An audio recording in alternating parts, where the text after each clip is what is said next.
There's a rising tide in thefts around the country. You could call it a crime wave. Police say thieves are stealing Tide laundry detergent from supermarkets and drugstores. And here to explain exactly why this is happening is Chris Morran, deputy editor for consumerist.org. Good morning, Chris. So the first question when I heard about this is why? Why would people steal Tide? Tide it's a recognizable brand, it's an expensive brand, and it's a highly rated brand, especially our sister publication, Consumer Reports. It's their highest rated brand of all of them. And people like it, but it's something they sacrificed when the economy went south. So when it came to food or detergent, they went with food instead of detergent. But if someone's going to offer you, if someone comes up to you and offers you a $20 thing of Tide for $8, it's going to be very tempting to not, take them up on that offer, regardless of where they got it from. So there's a Tide black market. The thing that shocks me is, of all the things to steal, this is not exactly the easiest thing to get out of a store. It is surprising. It's one of those things that, especially the guy in Minnesota who he said he stole $25,000 worth of it over the course of 15 months, I believe. I mean, he literally just walked it out in carts after cart, right into getaway cars. I would expect if you're going to be stealing this in bulk, you'd be stealing it out of the back room. Be employees or somebody from the distributor stealing it.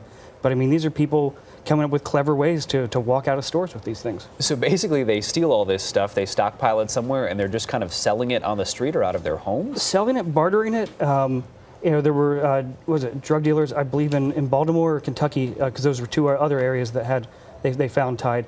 There were drug dealers who said they had more Tide in their apartments than they did drugs to sell, because I mean it's an expensive product, so therefore it's currency.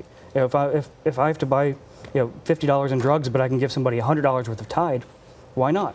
It seems the $40 pack of razor blades that I have to buy would be a little easier to get out of the store. But a lot of that stuff is behind security glass, and especially in a lot of depressed neighborhoods. In my old neighborhood in Brooklyn, blades, detergent, deodorant, shampoo, the expensive stuff was all locked behind things you needed a key. So besides Tide, because obviously this is big and bulky, what are some of the other things that people are stealing out of stores that might surprise people? Well, out of grocery stores, you see, it's always been big, is fresh meat. Top-end meat, not just ground beef, but because it's expensive and it's something that people want. And it's something people need. People need to feed their families, but they don't always have the money. And we certainly don't condone shoplifting, but we understand why. Because you can go months without paying your mortgage, but you can't go months without paying for food. You're going to need to eat, and so people steal it, and most of those people are just eating it. They're not selling it. Then there's baby formula is a huge thing, both for people to feed their children, and also powder baby formula is a big thing in the drug trade to cut up with various powdered drugs. So that is stolen a lot. And then there's the standard stuff like candies. You'll see it on the subway here in New York. People walking up and down walking up and down the subway selling Snickers bars or whatever.